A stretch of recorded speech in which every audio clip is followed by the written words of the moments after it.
par tes paroles tu as détruit ta propre vie?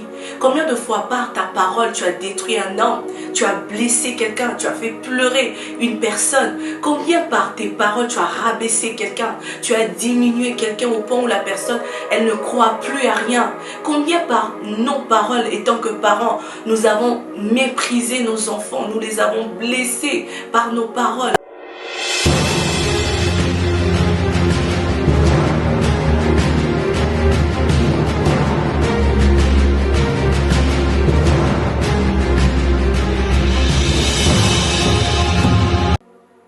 Shalom, bienvenue dans cette nouvelle vidéo. Ici la sœur Rachel, je suis dans la joie de vous retrouver dans cette nouvelle vidéo. Nous allons parler de la puissance de la parole, de la langue. La langue, elle est tellement puissante que de fois plusieurs ignorent la puissance de la parole, plusieurs méprisent le pouvoir qu'a la parole. La Bible dit dans Proverbe 18, le verset 21, que la vie et la mort sont au pouvoir de la langue. Tu seras d'accord avec moi que la langue a une puissance, a un pouvoir de vie et de mort. Par ta parole, tu peux donner la vie, comme par ta parole, tu peux donner la mort. Combien de fois par tes paroles tu as détruit ta propre vie? Combien de fois par ta parole tu as détruit un homme, tu as blessé quelqu'un, tu as fait pleurer une personne? Combien par tes paroles tu as rabaissé quelqu'un, tu as diminué quelqu'un au point où la personne, elle ne croit plus à rien? Combien par nos paroles, et tant que parents, nous avons méprisé nos enfants, nous les avons blessés par nos paroles? Voilà pourquoi la Bible nous interpelle à ce que nous devons faire attention aux paroles qui sortent de nos bouches. Et la Bible dit aussi que la parole a une puissance, un pouvoir de vie. Par la parole, tu peux reconforter une âme. Par la parole, tu peux gagner une âme à Christ. Par la parole, tu peux sauver des familles. Tu peux reconstruire un couple par la parole. Voilà pourquoi nous ne devons pas négliger la parole. Parce que la parole, elle est tellement puissante. Elle est tellement puissante que le monde a été créé par la parole. La Bible dit dans Genèse 1, le verset 3, Dieu dit que la lumière soit et la lumière fut. J'aimerais t'amener à comprendre que la lumière a été créée par la parole. Les animaux ont été créés par la parole. Dieu a créé l'homme par la parole. Il a dit que l'homme, il a dit qu'il n'est pas bon que l'homme soit seul. Il a créé Ève par la parole. Dieu a tout créé par la parole. Cela veut dire que tu peux créer ton monde. Tu peux créer ta destinée par la parole. La Bible nous montre que la parole, elle est tellement puissante que nous ne devons pas négliger la parole. Tu ne peux pas parler n'importe comment.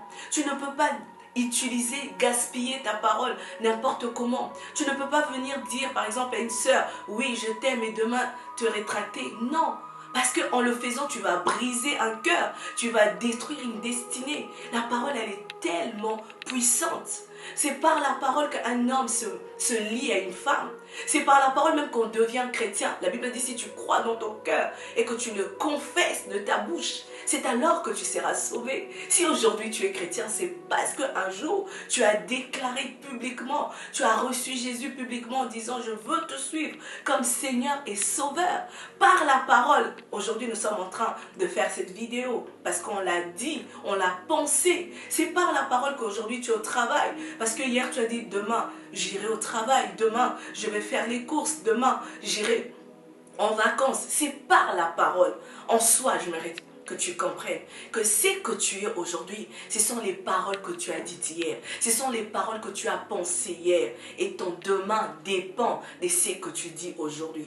Qu'est-ce que tu dis par rapport à ta vie? Qu'est-ce que tu dis par rapport à ta destinée? Quelles sont les sémences que tu es en ce moment en train d'en sémencer dans ta vie? Le Saint-Esprit m'a amené à comprendre que la parole est une sémence qui finira à germer tôt ou tard. Lorsque tu dis des paroles sur ta vie, tu es en train de s'aimer des paroles sur ta destinée. Tu es en train de s'aimer des paroles sur ta personne, sur ton futur. Voilà pourquoi sème, rassure-toi que tu es en train de s'aimer des bonnes sémences. Parce qu'il existe des mauvaises sémences. Il y a 3 types de personnes. Il y a des personnes qui passent leur temps à parler négativement. C'est des personnes pessimistes. Ils disent que je n'y arriverai pas, je ne pourrai pas, c'est difficile, c'est pas fait pour moi, c'est fait pour les autres. Laisse-moi te dire que quand tu passes ton temps à dire des mauvaises paroles sur toi, tu finiras par récolter des mauvaises sémences. Pourquoi? Parce que la parole est une sémence. Si tu passes ton temps à rabaisser les autres, à insulter tes enfants, à mépriser ton mari, à lui dire que tu es nul, tu ne pourras pas, tu passes ton temps à mépriser ta femme, laisse-moi te dire que tu es en train de s'aimer quelque chose dans son cœur, tu es en train de s'aimer quelque chose dans son plus profond être, même dans son inconscience. Voilà pourquoi fais attention à ce que tu dis. Ne sois pas de ceux-là qui passent leur temps à parler négativement, à confesser négativement, à dire que c'est impossible. Non, sois différent. Je vais te ramener dans Genèse 1. La Bible nous dit, alors que la terre était informe et vide, il y avait le ténèbre qui remplissait la surface de la terre. Mais Dieu n'a pas dit chaos. Dieu n'a pas dit ténèbres, alors qu'il y avait le ténèbre. Il n'a pas confessé ce qu'il voyait. Il n'a pas dit ce qui se passait, mais il a parlé contrairement à la réalité. Il a dit que la lumière soit.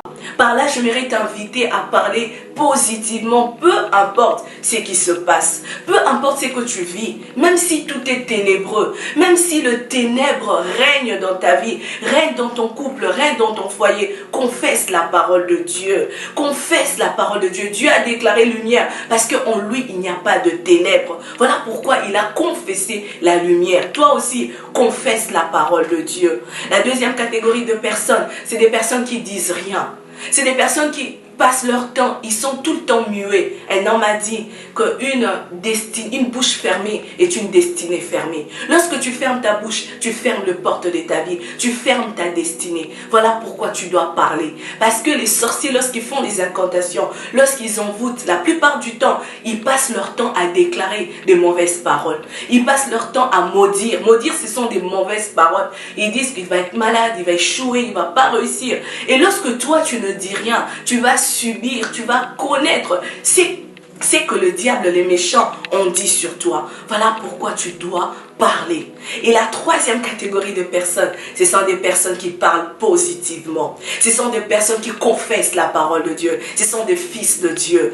Il est dit dans la parole, fils de l'homme prophétise. Fils de l'homme confesse dans Ézéchiel. Peu importe les ossements desséchés, peu importe la mort qui règne, toi confesse la vie. Appelle l'esprit de vie, qu'il souffle dans ta destinée, qu'il souffle dans ta maison. Tu dois être un homme qui parle la parole de Dieu. Et pour cela, tu dois être un amoureux de la parole de Dieu. Tu dois cultiver une intimité avec la parole de Dieu. Un homme m'a dit, comment dirais-je que Dieu ne me parle pas si tu n'ouvres pas ta Bible? Tu dis que Dieu parle aux autres, j'ai entendu dire, Dieu m'a parlé, Dieu parle à un tel, mais moi pourquoi Dieu ne me parle pas? Oui, c'est normal. Quelle est la dernière fois que tu as lu ta Bible? Quelle est la dernière fois que tu as ouvert ta Bible? Quelle est la dernière fois que tu as pris ton temps à méditer les Écritures? C'est en faisant cela que le Seigneur va te parler. C'est en faisant cela que tu vas fortifier, nourrir ton homme intérieur. C'est en faisant cela que tu seras rechargé.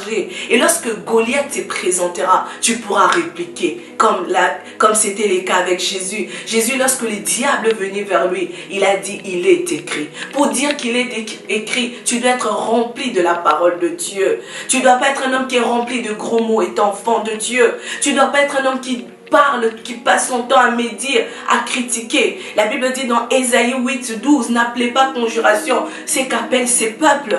Dieu veut t'interpeller de ne pas parler comme ces peuples. Tu dois avoir un langage différent. Tu ne dois pas passer ton temps à dire des gros mots. Tu ne dois pas passer ton temps à insulter, à mépriser, à médire, à mentir. Non, nous devons avoir un langage différent. Et le langage différent vient de la parole de Dieu. Une autre source pour parler positivement, pour confesser la parole de Dieu, c'est en écoutant des messages, des enseignements. Lorsque tu écoutes des messages, lorsque tu écoutes des enseignements, tu es en train de nourrir ton homme intérieur. Et lorsque tu seras face à une situation, tu pourras répondre. Tu pourras répondre à cette situation. J'aimerais te dire qu'il n'est pas encore trop tard. Tu peux encore utiliser le pouvoir de vie.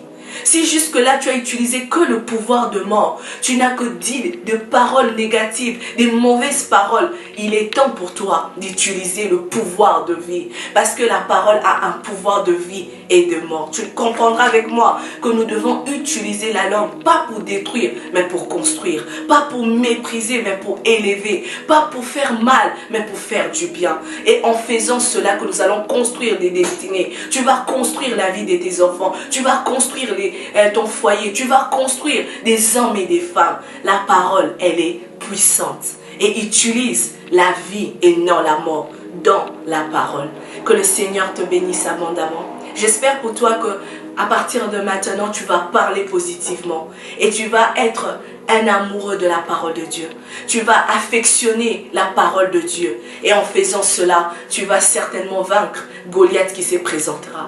Que le Seigneur vous bénisse. À la prochaine. Soyez bénis.